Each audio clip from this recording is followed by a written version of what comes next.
नमस्कार शेतकरी मित्रांनो, तर गेल्या रीलमध्ये आपण सांगितलेलं होतं संध्याकाळी 5 नंतर किंवा 5:30 नंतर फवारणी करायची. तर ही फवारणी आपल्याला इथं का करायची शेतकरी मित्रांनो, आज आपण इथं कारण सांगूयात. तर पातीमध्ये एक टोमॅटो नावाचा आपल्याला एक पार्ट असतो, जो उन्हात आपण जेव्हा फवारणी मारतो, उन्हाची पात आपली टोमॅटो क्लोज नाही केलेली असते. तर ती क्लोज का बरं केलेली असते, तर आपल्या पातीतलं पाणी ओपो ट्रान्सपिरेशन होऊ नये, म्हणजे त्याचं बाष्पीभवन होऊ नये, म्हणून तो टोमॅटो आपल्या पातीतलं टोमॅटो क्लोज केलेला असतो. आणि जेव्हा आपण 5 नंतर थोडं गारवा वातावरणात वाढतो, तेव्हा आपल्या टोमॅटोला ओपनिंग ही परत झालेली दिसते.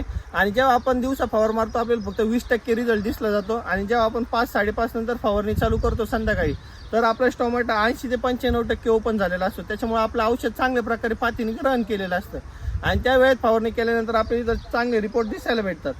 तर ज्या शेतकऱ्यांना अनुभव असेल, जेव्हा आपण 5:30 नंतर फवारणी करतो, त्यांचे प्लॉट अतिशय चांगले असतात किंवा दिवसा फवारणी केलेले प्लॉट आपल्या स्ट्रेसमध्ये दिसतात.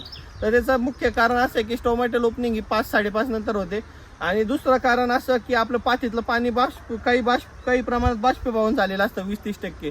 तर पातीला देखील पाण्याची गरज असते. जेव्हा आपण ते स्प्रे मारतो, ते चांगल्या प्रकारे तिथं ग्रहण झालेलं दिसतं आणि आपल्याला इथं चांगले रिपोर्ट दिसायला भेटतात. अशाच नवनवीन व्हिडिओसाठी आपल्या पेजला नक्की लाईक करा आणि फॉलो करायला विसरू नका. धन्यवाद.